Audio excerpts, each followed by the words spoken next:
That's true. And you identified things that are not the same in the local Nugs, in the UCC local Nugs, that you think you make things right when you become the president? Okay. Thank you very much for the question.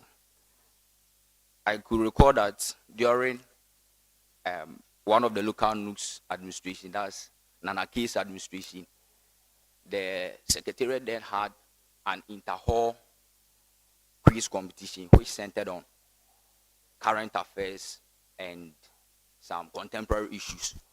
And when Honorable, the next local Nooks president, Famous Banini, took over, I was privileged to take part in Nana Case quiz competition that happened. So during Honorable Famous's time, I was expecting that such a quiz competition would go on, and also the current president's time, but it seems it is not happening anymore.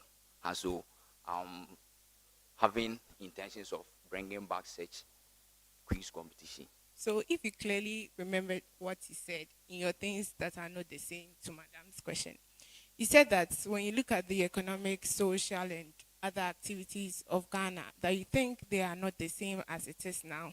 Sure. You will try and identify such.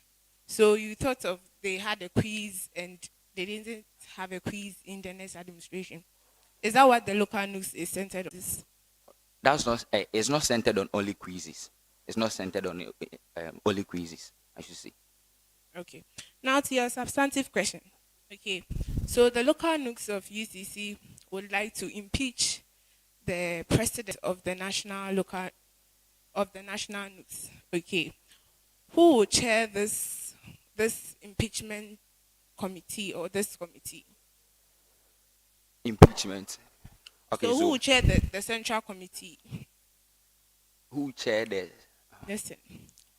The local nooks of UCC would like to impeach the president of the National Union of Ghana. That's the Nooks National. Who will chair the central committee of this hearing? I think the chairman of the judicial board will chair that committee. Please, can you come again? The chairman of the judicial board of Nooks National will chair that committee. Okay, so it will be the chairman of the Nooks Judicial Committee Council. Okay, as stipulated in their constitution. But that was a good attempt. Okay. So your question. Will you be working with the SRC secretary or you appoint your own secretary? So thank you very much for the question. Per the provisions of the current SRC constitution, I think the office of the local Nook secretary was not clearly stated to be elected position. So it gives an appointing authority to the president to appoint a local Nook secretary in any case that a new president comes. Okay, so your question. After being elected into office, if your secretary demonstrates laziness to handle difficult taxes whenever you seek her assistance, she shows no interest. Now listen, how would you handle this situation? Okay. So in any case that the secretary is showing laziness or not cooperating or assisting in the discharge of the duties, I think I have to talk to him or her about why or what the impact of her action will have on the secretariat. And if a personal conversation with him or her doesn't go down well with him or her, and him or her goes on to do the things he or she is doing, then I think I have to communicate that to the executive council so that appropriate sanctions or measures will be taken against such secretary. So what is the appropriate sanction that will be given? I think that secretary can be fired in any way. Can be Fired. That's your firm and final answer. Yes, please. Okay, that's good. According to the Act 76 of the Constitution, it states that any officer can be removed from office if if their conduct brings brings the high office of the SRC UCC into dispute. Thank you. You're welcome. Ebenezer, Yes, sir. please, can you give me 3 members of the National Executive Committee of the Nugs? 3 members. Yeah.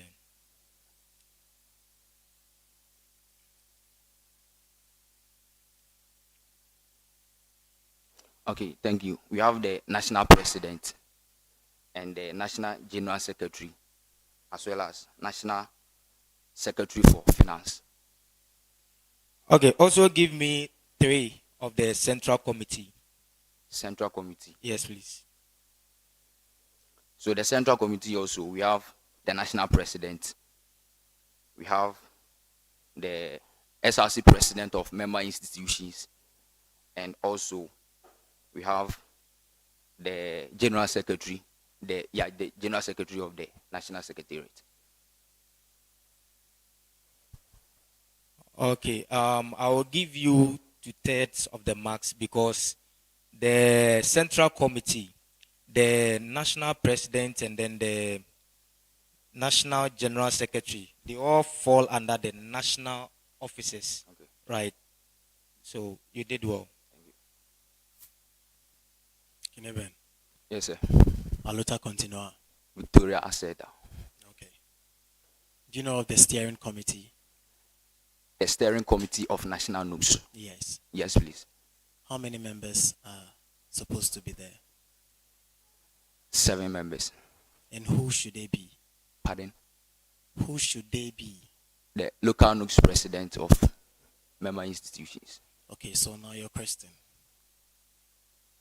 Give me any 2 limitations of the steering committee. Thank you Any very 2 much. limitations. Pardon? Any 2 limitations. Any 2 limitations. Okay, the steering committee cannot interfere in the finances of the national executive in any case that Congress is going on or any duty has been assigned to it. And also the steering committee can also not dissolve any committee in the secretariat. You are right. Thank you. Please listen carefully. There are some broad divisions in the University of Cape Coast that are Pardon? Broad divisions. yes, there are Okay. broad divisions in the University of Cape Coast that are considered overlapping. Okay. Please list 3 of those broad divisions.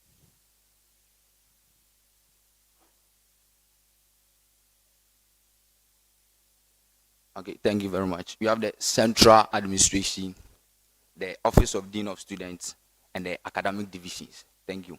That is correct. Okay. Mr. Ebenezer, Yes, sir. listen carefully. 1100 student has misplaced the student identity card and has approached you for assistance. What would you do? Thank you very much for the question. In any case that 1100 students misplace his or her student ID card, the first intervention I will give is that he or she has to lodge a complaint with the Directorate of Academic Affairs. Final and firm? Yes, please. I think that is correct.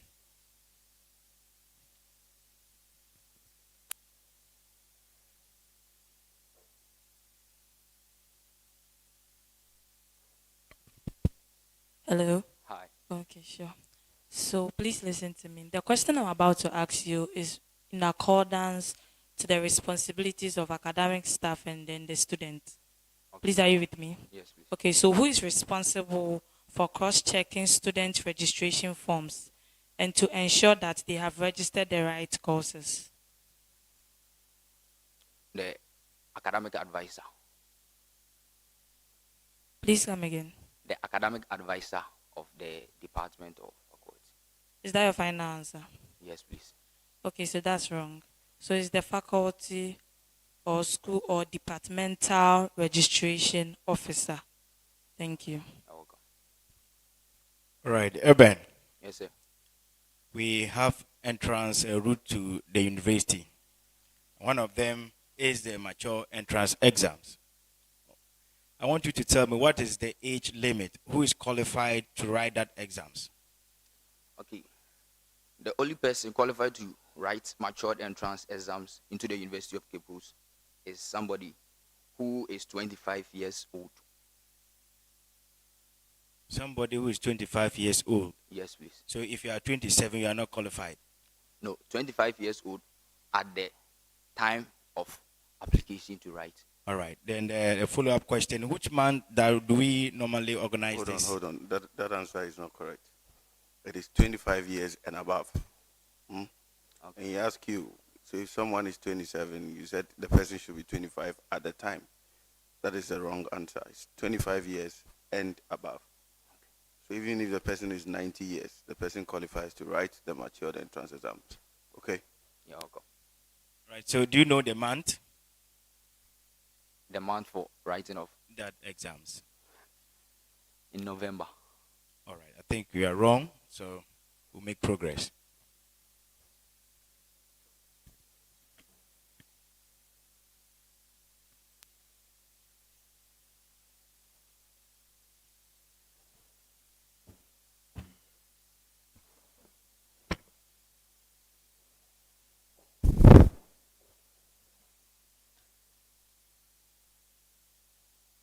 Eben, are you tired? No, please. So sing your anthem, then we'll continue. Thank you Or very any much. song you want. I will sing UCC anthem rather. Okay. Okay, I would like to rise and sing. You want to rise? Yeah. Okay. But if you rise, you not come into the camera. Okay, no problem. So to be in the camera, you have to sit. UCC, UCC, we are the kindness of them all. UCC, UCC, we are the teachers of the nation. We learn to teach, we find out and pass on. We counsel, we guide, that all may be enlightened. UCC, UCC, therefore rise to your call. UCC, UCC, to your call, let us rise. To our call, let us rise. Where it has no base, no man. UCC, UCC. Thank you. Well done. I hear you lead chorus in church. Do you do that with this voice? No, please. I With teach another- rather. I teach rather. You teach? At Sunday school, I'm a Sunday school. Oh, you're a Sunday school teacher. I see. You're a Sunday school teacher. No wonder. So, tell me who a transformational leader. Okay, thank you very much.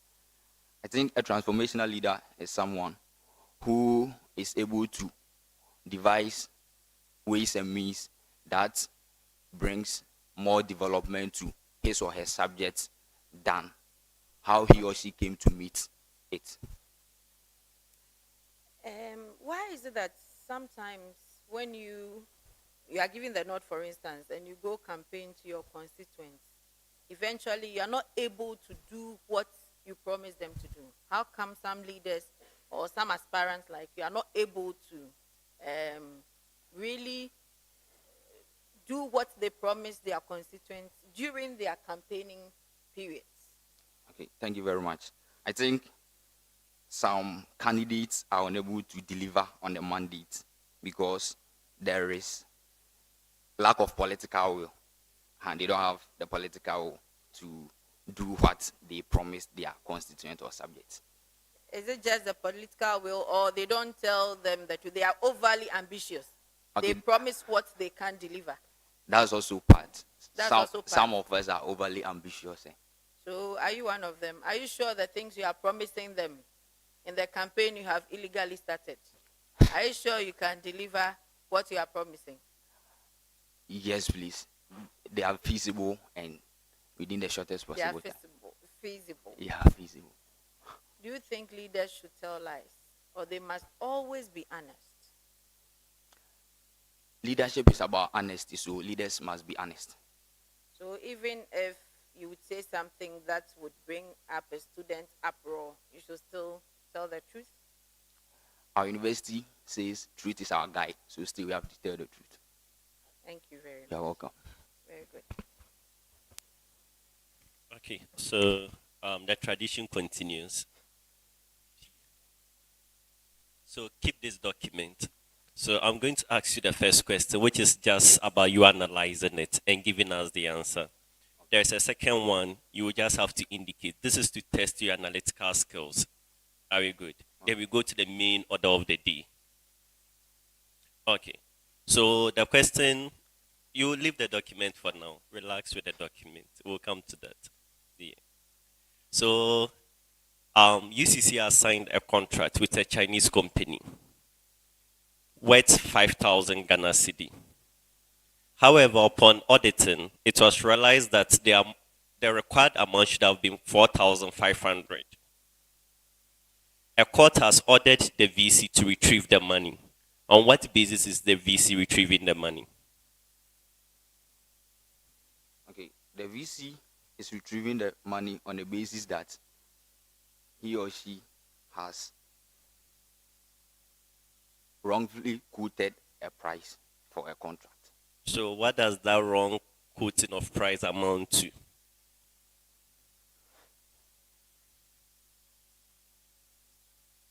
That is embezzlement of funds.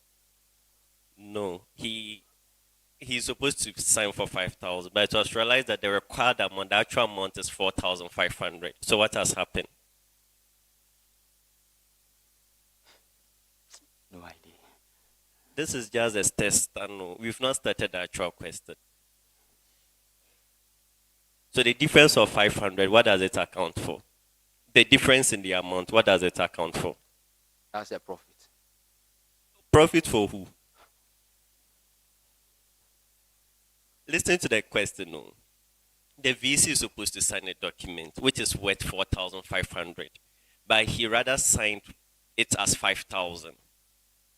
Now a court has, so upon audit was realized, so a court has ordered the VC to retrieve that money. On what basis is the VC retrieving the money? Okay, on the basis that the VC is causing financial loss to the university. Yeah, still not getting. You less NET. So that is overpayment. He has overpaid the amount. So you less NET. Yeah. Ebenezer. Yes, sir.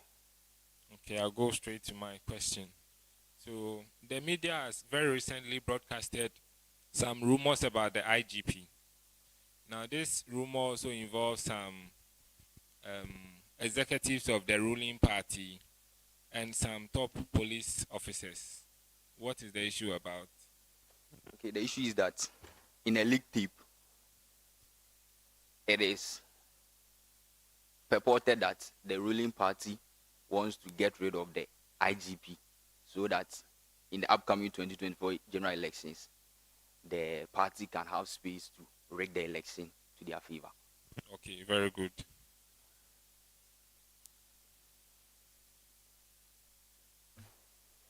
Ebenezer. Yes, sir. Thank you very much for coming. Thank you, sir. You hear from the committee, so we wish you all the best. Right, PDF, over to you. Right, thank you, the chair. In case you just joined us, welcome to our channel. This is TV UCC, and of course, this is the vetting exercise scheduled to interrogate students who want to be looked at as president of University of Cape Coast. Today, the committee would be vetting the student, and of course, the committee will be vetting 7 students today. So far, they vetted 3 nominees, 4 more to go. And so do keep your comments coming I would be reading them shortly. I'm picking about 2, and then would interact with some of the students who have joined us here in the auditorium. We are at Jane Nano Pukwajiman Auditorium at the Emisi Arthur Langway Center of University of Cape Coast. So if you find yourself anywhere around this community, you can join us. But if you can't join us because of 1 or 2 reasons, you can also feel free and then do well to share this for friends to also get to know what is happening here. This one came in from Sylvia Benedicta Safwa Kin Eben, and you continue to say that Komsa is proud of you, Kin Eben. She comes in again with, well done, Eben. I'll buy you Calipo. Calipo. Gentlemen, join me. Sylvia, what would you also buy for me? You buying Calipo for... I like light soup anyway. I know if Sylvia, you help me get a light soup. I like your height. Draw closer to me. How are you doing? I'm doing great. What's your name and what's the program of study? I'm Jonas Awalika. Jonas what? Awalika. A BET accounting student, level 300. Actually, a member of Parliament of UCC Parliamentary Council. Oh, okay. Which bench? I'm at the majority bench. Majority bench? Majority grip or what is the position there? I am the welfare chair of the Parliament. So how are they doing? Very fantastic. You see that Eben is our member. You can see how he demonstrated